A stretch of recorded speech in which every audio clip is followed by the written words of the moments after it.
can see a few familiar names and faces, maybe. These are your fans. Yeah, all right, welcome everyone to NAM, Friday Drinks with NAM. Thank you so much for coming back and for joining us this Friday. What are we? Friday the 7th of August. How crazy. How did that happen? I know. I still think it's March, but the calendar says it's not. So just have to keep dealing with it. But thank you everyone for joining us. It's so lovely to have you back. And tonight we've got a wonderful guest joining us. So it's Jacqui Alexander. Thank you so much for joining us, Jacqui. Hi. Thanks for having me. It's really nice to be invited. Well, it's lovely to have you. How's everything been going? It's been good. It's been busy. So it's week 1 of semester 2 at Monash Uni, where I teach as a lecturer, senior lecturer. Yes. So it's been sort of quite a quick turnaround to get everything back online since lockdown 2. Oh my goodness. I'm guessing that lockdown 1 was such a crazy time that when you guys had to learn so much on the fly. How has that gone with your prep for semester 2? Was it still just as chaotic, or was it just a little bit easier this time around, do you think? I think it was a bit easier. We definitely had more time to plan, but I think the announcement of the second lockdown changed things slightly, because I think there was a plan to do a bit more blended learning, maybe 1 class a week in the classroom, and see how that went. But yeah, unfortunately, it looks like it might be online for the near future anyway. Okay, right. Well, so that's coronavirus at Monash. How have you dealt with coronavirus because you juggle so many things, you've got your fingers in so many pies and just achieving so much stuff above and beyond. How's working going? How's that gone for coronavirus? Practice work's been okay. At the moment, we've got a house that we're doing in Euroa, which is for a couple of clients. So it's out in the lockdown 3 zone, right, just near the New South Wales border. And it's we just got tender sign off today, basically. So congratulations. We were planning, thank you. Thank you. We were planning to tender the project with a preferred builder in New South Wales, actually. So I'm not sure how that's going to go, because the border closure might throw us a few curveballs, but apparently he's still interested in tendering, so we'll see how that pans out. Oh, wow. Okay. So have you done a bit of work interstate before, or is this going to be the first time? No, we haven't. And the project site's actually in Euroa. So it's about, so Euroa is kind of northern Victoria, straight up the Hume, about an hour from the border. So it's right. Close. Yeah, it's close to the border. Okay. But yeah, it would have been good, but we'll see how things go. It's just day by day at the moment. Everything keeps changing, and so that's right. That's so true, isn't it? It feels like, we have to just address things day by day, but then sometimes it feels like a day, but it's actually been a month or a week. It's just I know, Groundhog Day. Exactly. I have to cook pancakes on a Saturday, so I remember which day of the week it is. That's right. You just have to every day turn on ABC, see if Rage is on or not, and then just go, okay, it's the weekend. Cool. All right. Well, before we get into your actual, some of the images of the work that you've been doing, to hear about this diverse, I could use the word diverse, but it still doesn't feel like it sums up how many things you're involved in. It's just amazing to see all this work. Before we get into that, we're just going to say a huge thank you to our amazing sponsors. So this wouldn't be possible without the people who support us.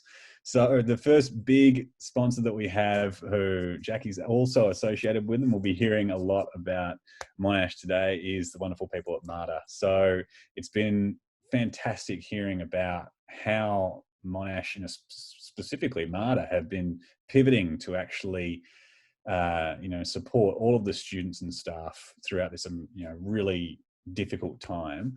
So yeah, for everyone out there who's watching, who's a sessional teacher or a full-time teacher or a student, yeah, it's just been wonderful hearing about what everyone at Monash has been doing to support the students and the staff out there. So congratulations, MADA. You're doing an awesome job out there, and it's wonderful to hear how everything's been going. Our next sponsor is the amazing people at Haynes. Haynes has been absolutely incredible. GoGet might be joining us later on in the year or next year, but Haynes have been absolutely incredible in terms of supporting all the architects out there. If you wanted to get in contact with Haynes to hear or to speak to them about your project and to get some swatches and to get some samples, they're absolutely incredible. Their color specialists have helped me out a lot on my projects. So give them a call. They're absolutely amazing local people who want to help all of our amazing local architects.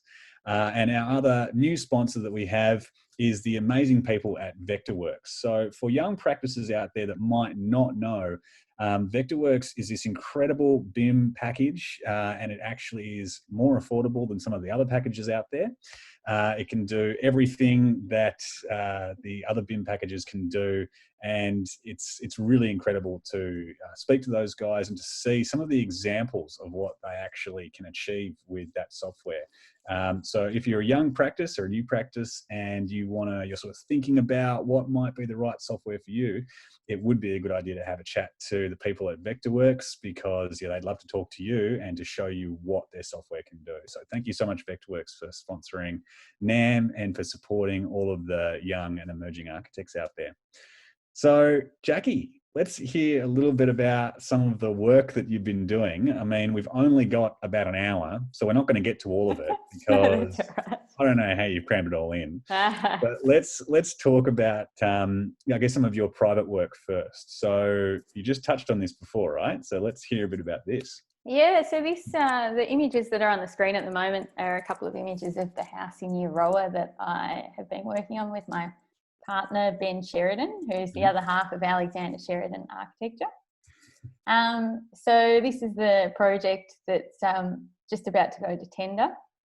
And it's been a great project. It's a really beautiful part of Victoria. So the site is full of granite, and you can kind of see that a little bit towards the back of the site. Stunning. So in that photo that we're seeing at the moment, that's a render and on top of the actual site. Yeah, that's right. And that's all granite, is it? There's a lot of granite. So we're not quite sure what we're going to find when we start excavating for the project. So you've got this sort of provisional sum or something about. We do. We've got a bit of a contingency there, but it's been an interesting journey with these clients. They're sort of probably they've got adult children. They're getting a bit older. And this is their sort of forever house now. So they've sort of commissioned us to design a project that is a permanent residence for them, but it also includes a guest wing. And that's for a family who may stay or... it's been an interesting project for me, particularly because I'm also doing a PhD at the moment that looks at the sharing economy and things like Airbnb and how you might design for temporary use and occupation. So in some ways, there's a few parallels with the research that I've been doing. But yeah, it's been a tricky brief in some ways because the site has a high bushfire rating. It's also... high, how high are we talking? It's BAL 19, so it's not FZ. But it's quite an exposed site, and it's also an interesting challenge because the views for the site are all towards the west. It looks out towards this beautiful undulating landscape. But of course, sustainability has come into play as well. So the key design move that we've made with this project, actually, maybe if we flip to the next slide. I think maybe if we jump one, you can probably see better in the plan. Yes. So the plan is oriented basically towards those western views, but we've sort of deployed hit and miss brickwork to kind of shield that harsh light. And we've designed the plan basically with 3 pavilions that separate sleeping, communal living, and then a kind of guest suite on the left-hand side of the screen. But also designed a very shallow linear plan so that we can make the most of the northern light further up the hill, and also good ventilation. So beautiful. So when you say that guest wing on the left, is that the living space and the 2 bedrooms and the bathroom? That's all sort of... That's right, yeah. I'm not sure if you can see my mouse if I move it, but it's... No, you can't, okay. Yeah, so the idea is that there's these 3 pavilions, but they're all kind of connected by these covered patio spaces. Beautiful. That sort of continue the roof form across. So the idea is that there's still sort of continuity between indoors and outdoors, but we really want to encourage sort of outdoor living and really get the clients to experience those views as much as possible in the landscape. Beautiful. Okay. So like you were saying, I guess, so they've got some older children who are going to be there for now, and then they'll probably move out, and then at a later stage these people can then put this wing on the side on the left that can go to Airbnb, and then they can have a potential second income. Yeah, the children are actually adult children now. So the idea is so even they've just found out that they're having grandchildren a couple of weeks ago. So what's the plan is that wing is kind of a guest space, but friends and family can stay there. They may be converting those bedrooms into children's bedrooms at a point in time. But also just that it's sort of, I guess the underlying idea is that it's designed flexibly to be able to accommodate different kinds of guests and, household structures into the future.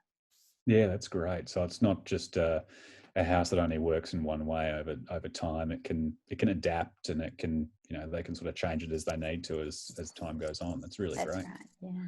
It's such a beautiful site. I mean, I can't wait to see when it's finished, and just to see all the different views that you can get. I mean, it looks like you've got a really great aspect south as well, and also, to the north and west. So, it'll be amazing to see it finished and to see all the different views that you can get from all of these different spaces. It looks stunning. Yeah, fingers crossed the construction isn't too much of a process now that there's lockdown interruptions, but we'll get there eventually. Yeah, nice. Oh, that looks so beautiful. So how many projects do you have on the go at the moment, which is sort of private practice, actual build projects? Yeah, at the moment, this is our big project. So I guess the thing to say is, so I am a lecturer at Monash Uni, and I'm also doing a PhD. So I've got a lot of projects that are related to that. So my PhD is a creative practice PhD. So it's done by project. Mm-hmm. But a lot of the work is sort of speculative work or exhibition based work. Fantastic. Okay. So there's been a lot of quick projects that are associated with that, but I'm in the final throes of PhD now. So hopefully... Well, it looks like you're still sane. So that's... looks like. Well, if we go back one slide, I think there might be some of this clues. Stuff. Is this to do with all of your teaching, or like how is this trying to visualize all of the different things that you want to go at one time? So I included this slide because I just thought it's a good one to explain probably that I consider my practice to be an expanded practice. And I guess Alexander Sheridan Architects would describe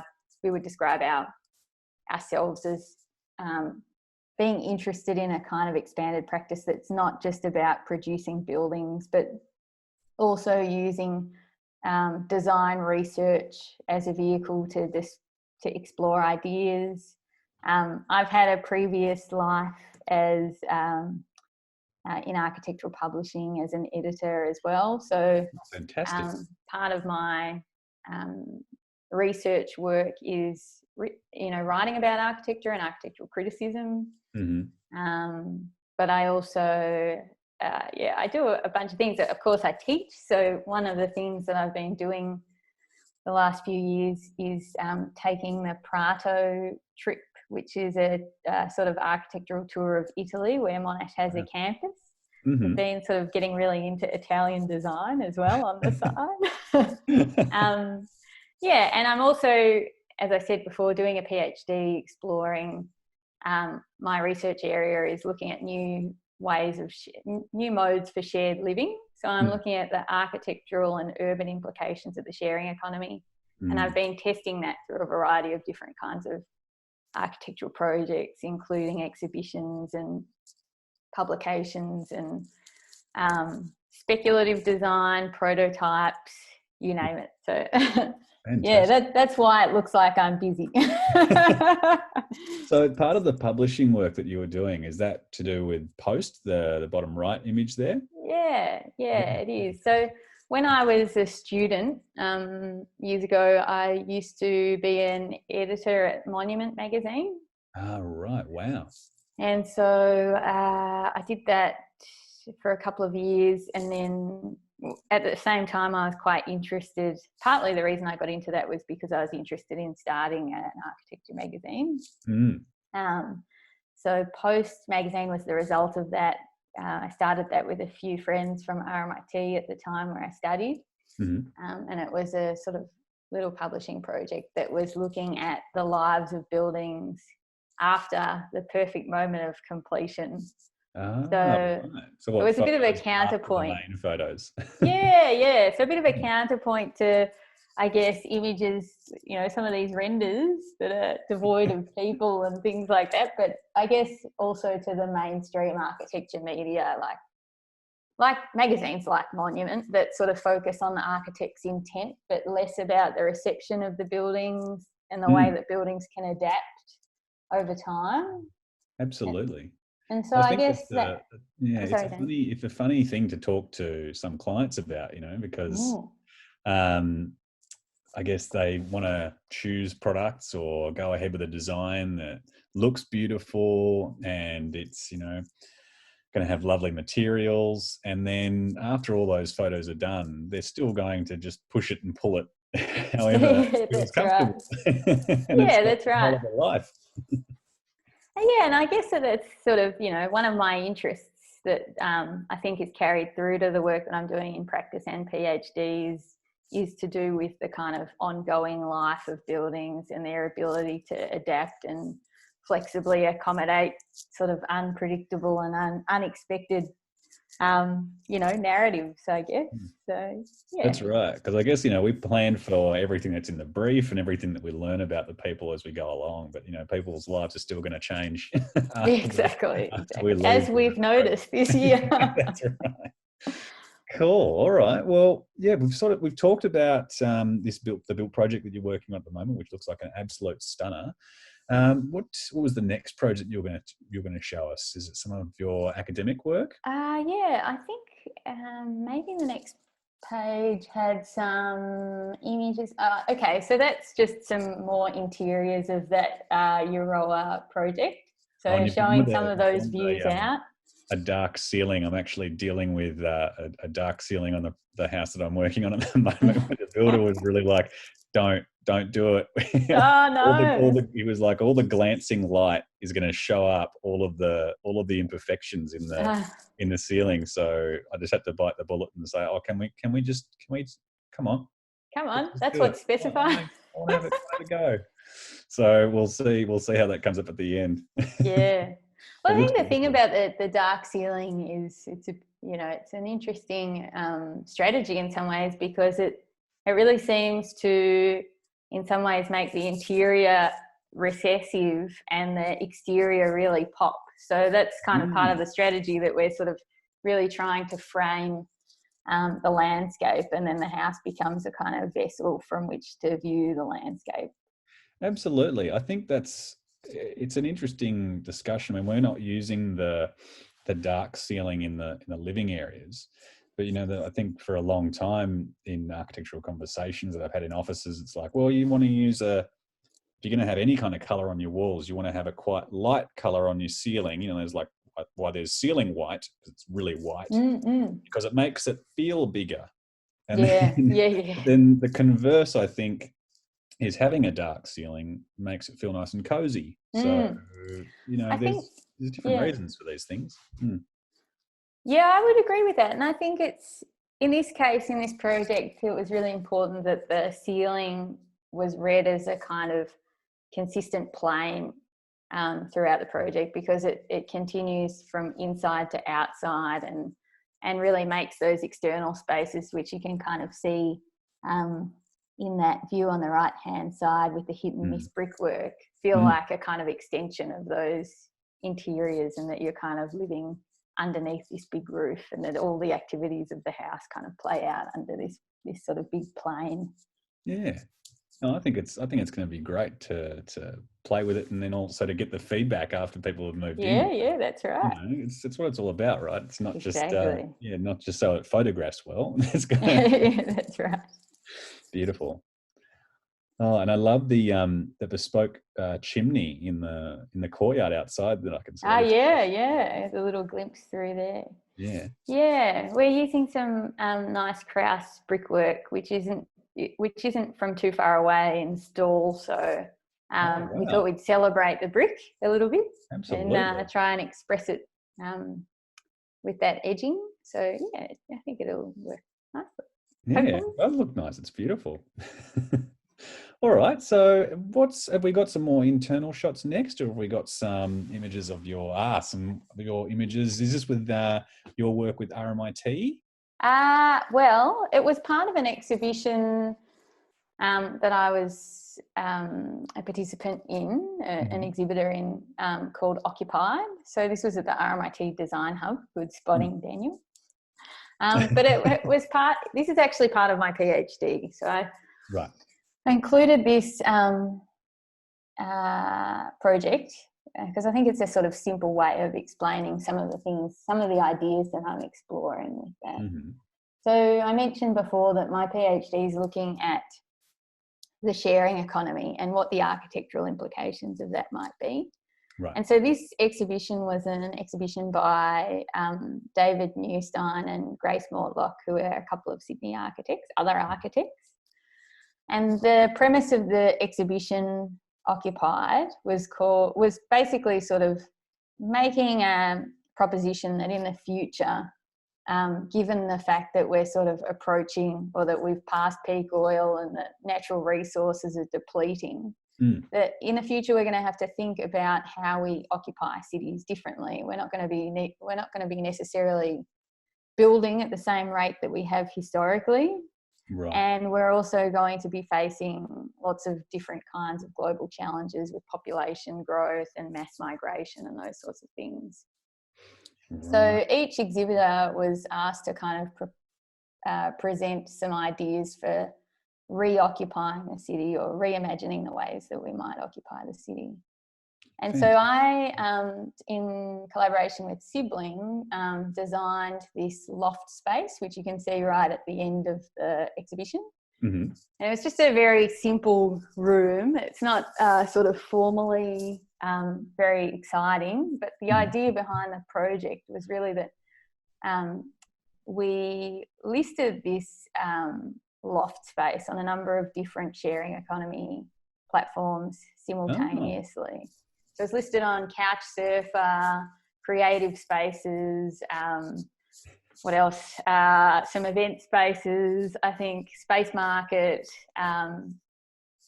and I think even some spaces listing free areas for storage. So the idea was that you could book out this space as a person, as a member of the public, throughout the duration of the exhibition. And you had a private key to the space. So there was a little door underneath that loft. And you could basically use the loft for activities that you wanted to undertake.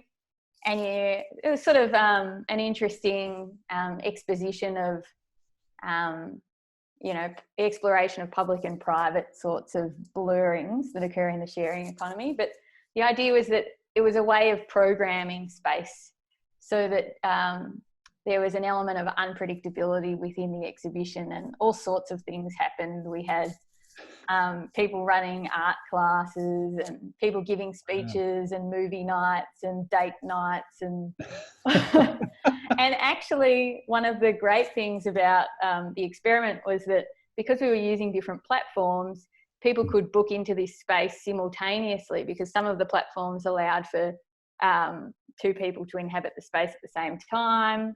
Oh, wow. And we just allowed that to happen. So it was really an experiment in how you might firstly, A, activate space through the sharing economy, but B, promote genuine kind of opportunities for shared activities. Right, okay. Yeah, and it was fun. It was just, everything else was so heavily curated in the exhibition that it was kind of, you know, a nice relief to have something just completely unpredictable happening in the corner. I think that's a really great way to use exhibition space, you know, one that's really fluid and, you know, can change every single day. And then the other side where it's more of a fixed kind of scheme.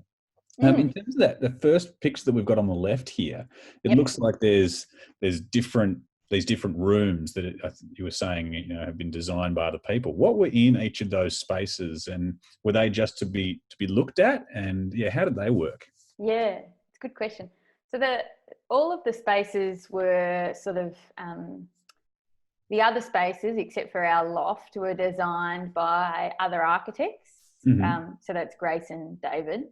Yep. But they had particular exhibition material, either models or sort of digital presentations or interactive media within those spaces. So each of those rooms had a different exhibiting artist, except for the one directly below the loft. So you can kind of get a little glimpse of it here. Oh, yes. In the bottom left-hand corner.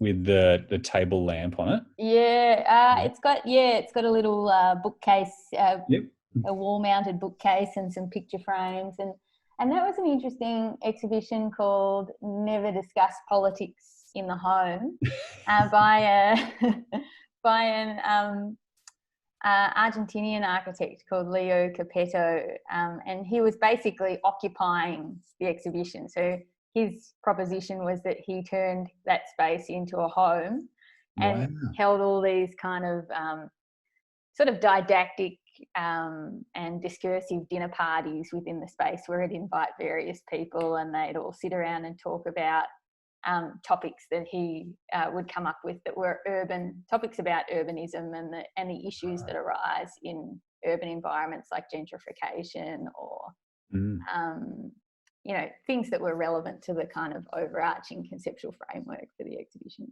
Yeah, right. So for you, how you were saying this is part of your PhD, how does this work, which involves a portion that was designed and coordinated by you, and then these other rooms which were designed by other people, how does that feed into your own personal PhD? Yeah, that's a good question.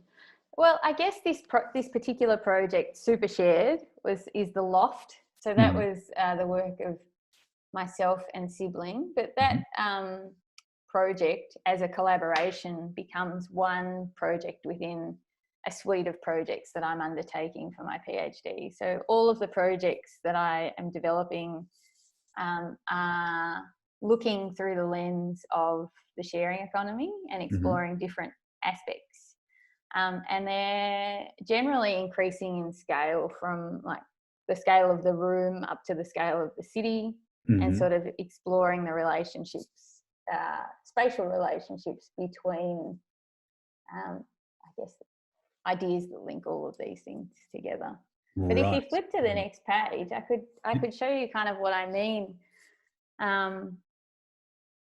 So just thinking about that exhibition that we just looked at and the loft space as this kind of way of activating space through sort of digitally programming space. This is a an extension of those ideas in some ways, this project. So it's a speculative project that looks at Airbnb use in Melbourne. So those drawings look at metropolitan Melbourne. I'm sure we're all very used to seeing maps of metropolitan Melbourne at the moment. But the first map shows, it's a bit hard to see, but all of those red areas are the areas where Airbnb use is most prevalent in Melbourne, and it's all inner city areas that are really well connected, you know, sort of obvious places that you might stay as a tourist when you visit a particular city.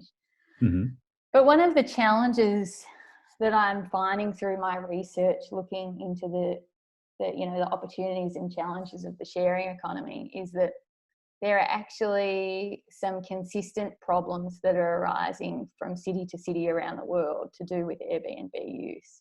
And the key one is that this pattern of Airbnb usage keeps coming up. So lots of people who are tourists want to stay in the centre, but that's often where property prices are most expensive. And it's often where there's really high demand because it's close to employment and public transport and so forth. So you get this situation where Airbnb is kind of competing with the rental market and taking homes, or, you know, taking housing supply off the market for people who really need it. Right.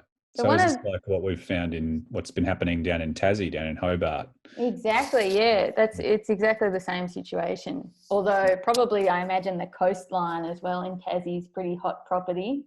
Well, I mean, around Hobart, you know, you've got the river running right up the middle of the city. Yeah. So, it's just apparently there's such a bad rental shortage that there's people camping out in the old showgrounds. So it's been pretty full on there. Yeah. So that's that's definitely a challenge that we need to look at, and it's and if you kind of do a deep dive into the way that it's affecting Melbourne, what you see is that up until very recently, and when this work was conducted, there are all sorts of problems that are kind of, sort of coalescing. So you've got the high density housing boom that we've just come off the back of, and a lot of apartments that were designed before minimum standards were introduced. They often don't have things like balconies, they don't have, you know, natural light and second bedrooms, and we're finding that there are particular towers that exist in the CBD where there's just, you know, 8 people sharing a 2-bedroom apartment all crammed in, and basically kind of, you know, being advertised on Airbnb as shared rooms, and they've basically turned into sort of Airbnb slums because they can't sell on the rental market. So we've got these sorts of persistent problems, and part of my research is about thinking, is there a way of applying some of the logics that you saw in the previous exhibition to an urban setting? So can we actually start to digitally program a different kind of Airbnb use in Melbourne that would promote suburbs that are either in need of intensification or have really large houses but really small household sizes? Is there a way to coordinate that as a sort of strategic plan to kind of really reap the benefits of dispersing the sharing economy? And one of the projects that I've been looking at is thinking about this new airport link that's been proposed from Tullamarine out through to the southeastern suburbs, which will provide a kind of new entry point for tourists visiting Melbourne, and could potentially start to rejuvenate areas like West Footscray, for example, or Sunshine, and sort of really allow them to, find the benefits of increased income, increased street traffic, and, you know, sort of diversity of businesses that could arise from new kinds of tourism there. So this project's exploring some of those. I guess the first is the first is the existing conditions, and the second is a kind of proposed plan for Airbnb use in Melbourne. Right, and is that the image that we're seeing on the right, the diagram? Yeah, so on the right there, that's West Footscray's Barclay Village. So that's the activity precinct there. Right. And it's zeroing in on one of these proposed suburbs that you can see in the bottom image. Right. And using it as a test case to kind of unpack some of these ideas. So in red there, just behind the activity centre, there's a little site. And if you flip to the next page, I can show you how some of these ideas then start to inform a kind of test case. Right. That's okay. Architectural. So this is a design for a domestic prototype, a very small building. It's just 100 square metres, and it's a courtyard model. But the idea of this house is that it could be built as a kind of flexible dwelling that enables one family to live there, or it could be subdivided to basically accommodate two small households or an Airbnb host and guest. And there's different kinds of furniture elements and operable components within the building that enable you to shut particular areas of the house down and open it up for a kind of on-demand domesticity. Yeah, no, that's really cool, because I think in apartment towers, you've got a lot of people who are saying that for one bedrooms, not just studio apartments, about 40 square metres or 42 square metres is acceptable. And then, some people are saying that, 60 square metres for about a two-bedder, that sounds like it could be right. But, within 100 square metres, if you think about things carefully and, all the design is actually put in at the early stages, when the spaces are coordinated well, that you can fit in all of this extra living space and you can make it feel like a really nice, accommodating space for all of those people. So if this is a single family homes sized site, I mean, if you've got essentially three different modes of accommodation on that site, I mean, it's just a better use of the overall space. Yeah. And I think that I agree completely. And there's some key architectural devices that I've been testing throughout the PhD, like individual access points and a kind of almost like an exploded plan or an atomized plan that enables rooms to still maintain privacy whilst being able to be aggregated to form a larger home. So these are the sorts of spatial, spatial tropes that I've been investigating that can inform much larger architectural ideas about sharing and mediating space between different parties and enabling flexibility. So the second part of this project is thinking about if there was income that was accrued from subletting some of this house, then it could also potentially fund a second stage of development on the site, because the site's actually quite large. So it's looking at infill development and how that might improve West Footscray overall. Yeah, absolutely. Well, I think that's a lovely thing to see in the first project you showed as well, that, you've got a middle-aged couple who are on a site pretty far out of the city, or very far out of the city. And, they've got this little additional area that they can sublet later on, and it can adapt with them as they grow older and their family needs change. But this looks like it can do a similar thing, but, for a young couple that might want to start in the, getting real estate or getting their own home, being able to subdivide their own home and have a rental or have an Airbnb, it could actually make their dream home possible, because it brings in other income into what will eventually be maybe their own whole home. So that's right. It's a smart way of thinking about just the idea of, let's build a really big 3 or 4 bedroom home and then just try to live around making it work, where you've got it designed so that people can still live independent lives. Exactly. Yeah, that's completely it. And I think it's really interesting because, at the moment, the way that governments are thinking about regulating the sharing economy is really a kind of one-size-fits-all strategy, where they're basically trying to prevent the exploitation of platforms like Airbnb by limiting the number of days per year that you can rent out homes, or requiring people to kind of register if they want to sublet. But actually, I guess the body of research that I'm looking at and developing is trying to think about what are the kind of specific problems in Australia that we might be able to solve if we think opportunistically about these new kinds of digital technologies, bearing in mind that there's obviously, challenges that go along with it, but perhaps there are ways that we can tailor, the application of these new digital technologies and have a stake in these conversations as architects, because really what we're talking about is a spatial problem, and that, we can actually employ the tools of architects like GIS data to analyse the issues and respond with something that's going to improve our city, rather than just, a kind of punitive approach.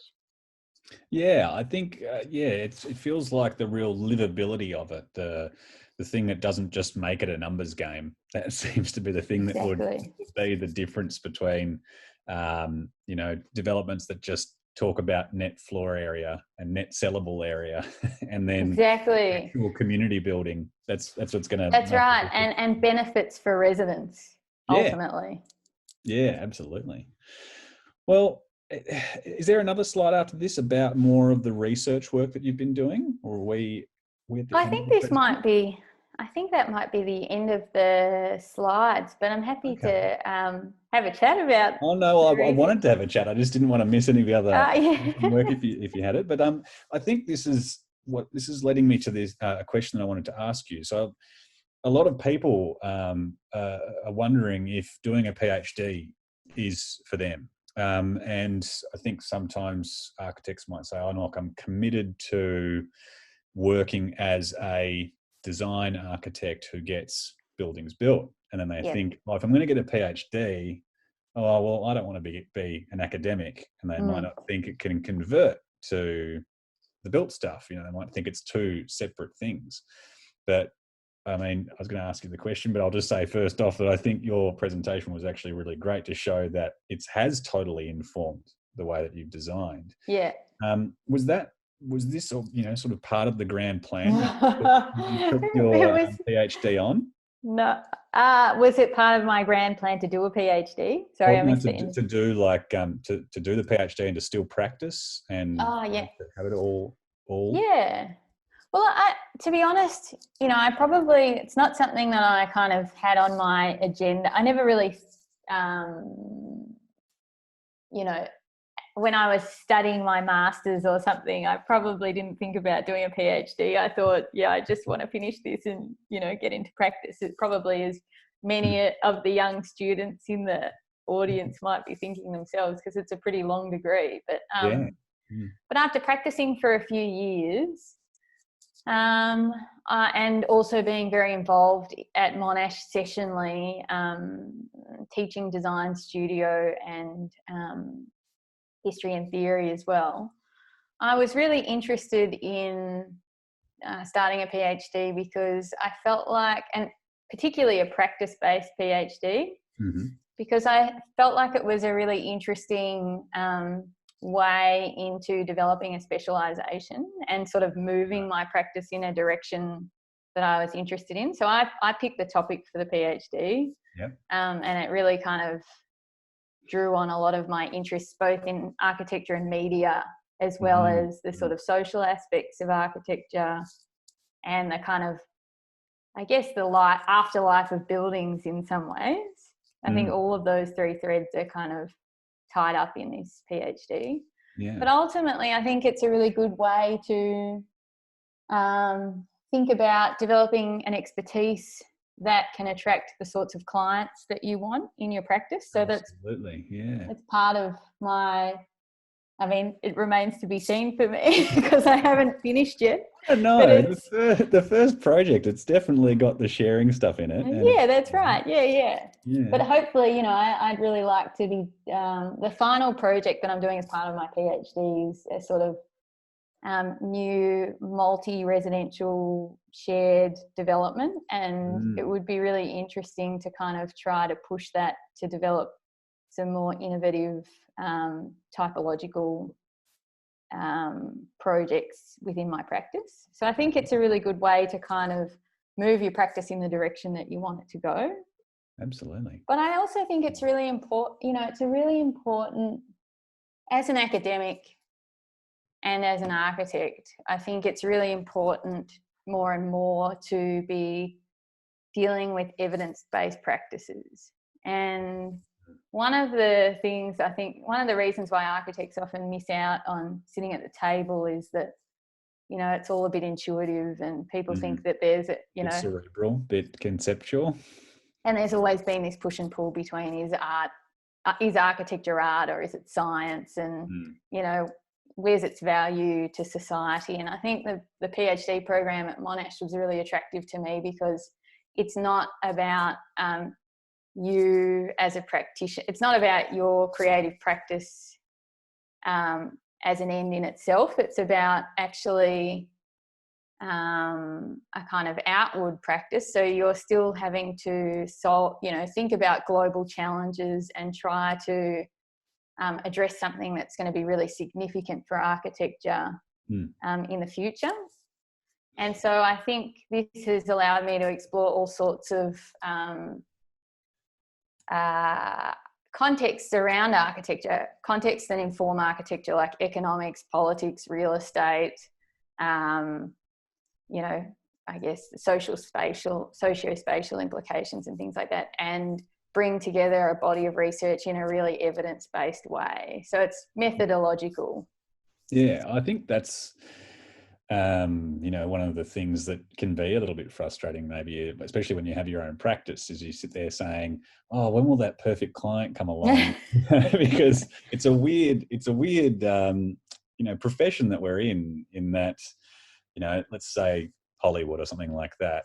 Someone will come up with a great concept for a script or a movie, and then they go to a studio and say, "Look, this is the idea, let's make it." Whereas in architecture, it's like people come to architects and say, "Look, I've got this idea. Can you put all the creative juice into this and make it it actually happen?" And it seems like, the PhD route is really amazing at putting you into that space to have the evidence and to have this really wonderful proof, basically, that you're qualified to give that evidence-based knowledge and experience to someone when they might be looking for that project, or to actually start the conversation with people who are interested in it. Yeah, that's right. I think that's completely true. And I think, it's really, I guess the one thing that I've taken away from doing a PhD is I find that there's a level of rigor that I have in my practice now that even though, I guess it's just the challenge of commercial practice is that you don't have endless amounts of time to do research. And so doing a PhD is a really nice complement to practice because it enables you to think through methodologies that then you can apply to practice, and gives you the space and the time to do that exploration, and also find models that can be commercially viable to enable you to embed those things within, a practice that's for clients. Absolutely. No, I think it's just a smart, a really smart way of architects getting to go to that other level in a direction that they really enjoy and are passionate about. Yeah, exactly. It just sounds like your experience in doing this at Monash has also been wonderful. I've been hearing so much about the great support that you get when you do a PhD through Monash. And that your supervisors are really fantastic and that they guide you really well in finding those supervisors. I'd always thought I didn't know anything about it, and my assumption was you tell them what you want to do, and then they sort of find people who are just like, oh, these are the experts that you have to use. But it sounds like it's a really fantastic experience. Do you want to talk a little bit about that process? Yeah, so my supervisor is Nigel Bertram from NMBW, and also Ari Seligman, who's our deputy head of department in the architecture department. And recently also Alex Brown, Dr. Alex Brown, who's just recently moved, well, not so recently anymore. She's been in Melbourne for a couple of years, but she came from Queensland University. Those guys are co-supervising me, and it's been really interesting because they've all got really relevant expertise. So Nigel, of course, is excellent, one of the leading architects in housing at the moment, and has, a wealth of experience across academia and practice. Ari's interests are in architecture and media. So that's like a pretty good combination of skills good there. Partnering. And Alex Brown's research is sort of loosely around architecture and capitalism. So she was really interested in the Italian radical movement, the avant-garde movement like Super Studio and Archizoom and things like that, who are all very anti-capitalist. And so she knows a lot about, that kind of literature, and it's been fantastic to have that sort of critical perspective from Alex mixed with the kind of conceptual stuff from Nigel and the sort of structural framing from Ari. So they're a bit of the dream team, really. But yeah, it's been really good. And the way that I've done my PhD, I said before, I picked my own topic, but there's also different models and different ways to do PhD. So often there's projects that have PhD positions advertised, so that for example, my colleagues in the PhD program, a few of them are working on a big research commission called RISE. Okay.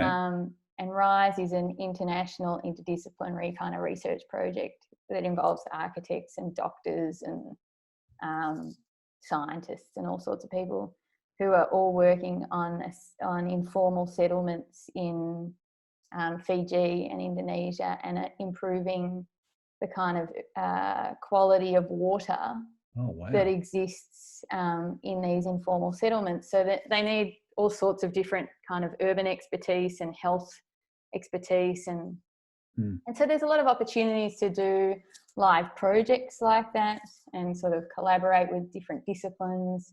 So it's, if anyone out there is interested in doing a PhD, you should look out for those kinds of opportunities as well, because there's different sorts of models and different kinds of expertise that those projects, are specifically trying to attract to. Yeah, perfect. Oh, it just sounds like it's a really great supportive process, and it feels like it's a really great community down at Monash to get you through this, and to not just make you depressed if you with all the work and reading that you have to do to make it happen. Look, it's been absolutely awesome talking to you, Jacqui. I just loved seeing all of your work. It's just an amazing body of work, and it just looks like it's just been so interesting, and it's wonderful to see how passionate you are about the work that you're doing. So congratulations. Thanks, Daniel. Shucks. So thank you so much, everyone, for joining us. It's been so wonderful having you to the final Friday Drinks with Nam. We're going to be posting these as our podcast and on YouTube soon. So look out for that if you wanted to see some of the details that we talked about, or you missed any of the other Friday Drinks in previous weeks. Thank you again to our amazing sponsors, MADA, for taking care of all the teachers, all the students, and just taking care of everyone who's working with them at the moment. Thank you so much for that. Haynes, for giving everyone all the paint needs that they have during these difficult times. Thanks for supporting people who need all those swatches and brush outs and everything that you need to choose your paints during this time. And also thank you so much to Vectorworks.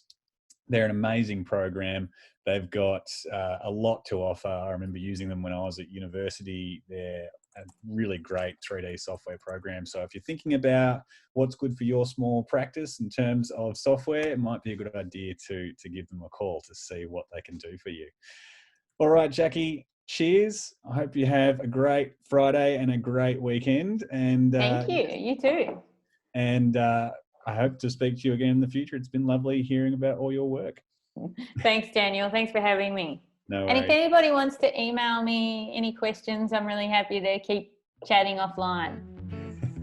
Awesome. Thank you so much, Jacqui. Have a great weekend. Thanks. See you, everyone.